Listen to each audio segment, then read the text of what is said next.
we begin here by returning to Japan from Taiwan.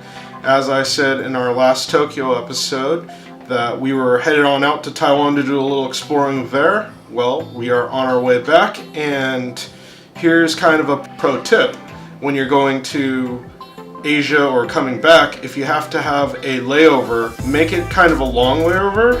And a lot of these airports, like Narita, where we're going to be staying at, have a tour type deal that you could do straight from the airport. Now, Lynn and I actually did it on our own, but there are free tour companies that will actually guide you through the city. And if you have like a long layover, like 8 hours, 7-8 hours, you can actually go into Tokyo and see Tokyo for the day. And there are also free tours from Narita Airport to go do that, which is pretty awesome. Now, as you can see from this footage, as we're landing, Lynn actually was able to capture some of the cool components of our plane, which was a camera on the front wheel, so you actually get to see us touch down and do some taxiing here right to our gate. And right after that, we start off by running over to the train station at Narita Station, and then just making our way over to Narita City. I believe we had a 3 to 4 hour layover, so we tried to make the most of our time, whilst including the fact that we did want to leave about an hour at the end to make sure that we could get back through security and onto the plane on time, because we didn't want to miss that flight back to America. As we end up at Narita Station in Narita City, we asked the station conductor where the nearest kind of traveler's booth or info was, and he actually just kindly guided us to a place right next to the booth or the station. There is a information center about Narita, and from that information center we were able to get some information like where to go eat, what to see. And the first thing they did was kind of just told us to go down the Omotesando, which that might sound familiar because there's an Omotesando in Osaka, an Omotesando in Tokyo. There's actually a couple in Tokyo. It's just the main street. Now, Narita is Narita Omotesando, or Main Street, is about 800 meters long, and it extends from Narita Station all the way down to the main Narita Shinsoji Temple at the end of it, and that was kind of our goal.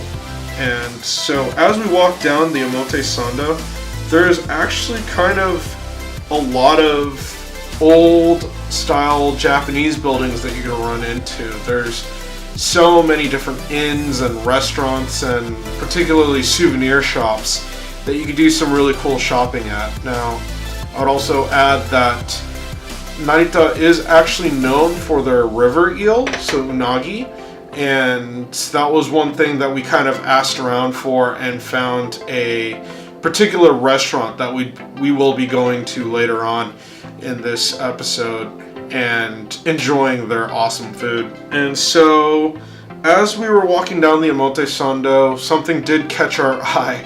There is a free tourist pavilion, and I will mention free because it is on their sign.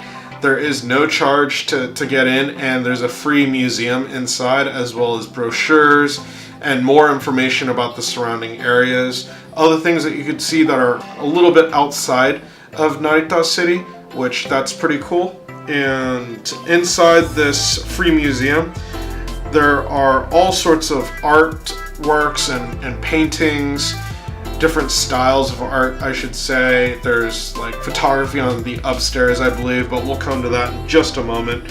One of the cool things that you'll see are some dolls, samurai outfit, and then they have this little section which is actually just the famous things of Chiba Prefecture, which are like Peanuts or Narita Airport. There's the little Narita figurine in the corner there. And as you move on, there are the floats or yatai that are kind of native to the Chiba area or to the Narita area.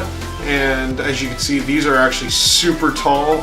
They're literally, we went to the second story and you could get a very nice eye-level view of what was on the top of these floats. That was actually kind of really neat.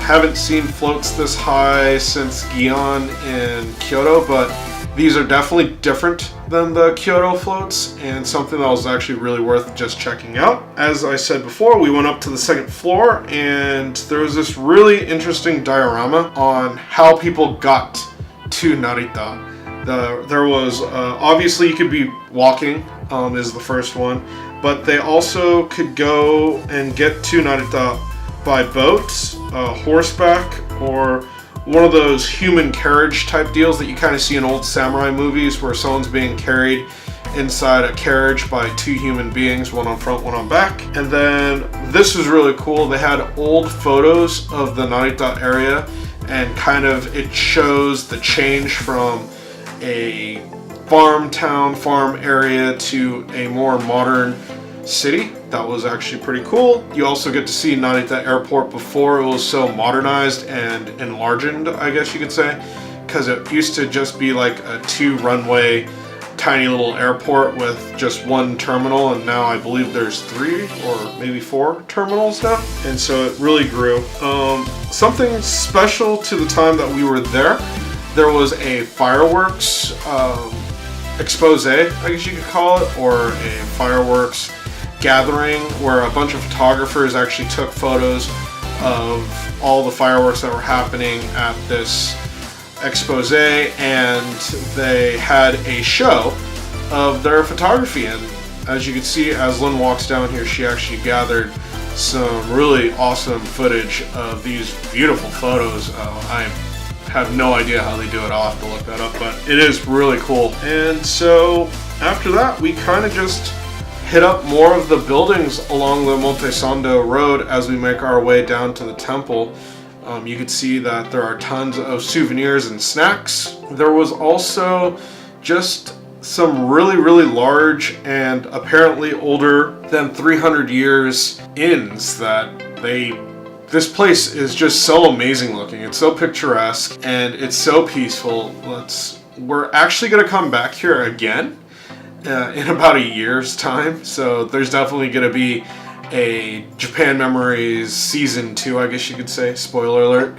And we will be coming here with Andrew, our roommate at the time, and seeing more of this great city. Now, as we finish making our way down the street, we make it down to Narita-san Shinshoji Temple, and this temple was built in 940 BC, so it is quite old. The temple is ginormous. We actually had no idea of the scale of this temple, and this simple footage that we have here doesn't really represent it all too well. Again, it will be represented in the next episode of Narita, but from what I have from this trip, and I'm going to try to keep it very specific to this trip, you can see the awesome main gate that we go through that has the kind of large lantern like Asakusa in Tokyo, and there's just a ton of stairs. You seem to just keep on climbing. Beyond the stairs and beyond this gate, you see that there's this bridge and there's the Turtle Rock that's in a little pond. And the pond is actually surrounded by kind of like grave markers or tombstones. And as we go up further the stairs, you get to the main temple, which is started by a pagoda. There's a 3-tier pagoda that you see, a really large and well renovated temple. As you go into the temple here, you can see that. They have all the makings of all the other temples. Now this one I read somewhere was a little bit more Chinese than most of the other temples, probably more of like that Nagasaki type influence, as I said in the Nagasaki episode. But we were able to kind of just get around and check out more of this temple. Now, being that we only had a 3-hour layover, we weren't able to go all the way deep into the garden that was right behind the temple. We did catch a little bit of the back, and they have these cool statues, which I'll try to throw up a photo because I don't think there's any video footage here. But right after that, we kind of had to make our way back because, like I said before, we wanted to have a meal before we got back on the plane, and we were running out of time. So we did go back down the Omotesando and found Kawatoyo Honten, which is this super old eel restaurant. And here Lynn actually has some pretty awesome footage of the guys that are prepping the eel right in the front of the restaurant. You can see the water streaming down this side to keep the water fresh, and these are river eels, so they're freshwater eels, and these guys are just cutting them up, making them ready to be grilled. And unfortunately we don't have any footage of us eating because, like I said, we were running behind, so we just wanted to make sure that we got the meal down into us and then made our way back to the airport. I will try to throw a photo up of the dish because I do know that we have that. And from there, you see us landing in America. It was raining in San Francisco when we landed. We were actually delayed by 15 minutes because of the rain, but we have safely returned to America. I mean, obviously, I'm sitting here, so. But that will do it for our Japan Memories series, season 1, I guess you could call it. And I'm still trying to decide what to do with the Taiwan footage. That'll definitely be coming up because Lynn and I actually did some really fun stuff out that way, and she got a lot of good stuff video or recorded, so that'll be neat. Maybe I'll do more of this vlog style because again, it's just bits here and there, but definitely look forward to that. And I will definitely be having a second season of the Japan Memories. It'll probably just be in the Kanto area because that's all we toured at, and that'll be pretty cool to be able to get up to. But that being said, I will probably next see you in Taiwan, even though we're back in America. So yeah, thanks for chilling, and I'll see you then.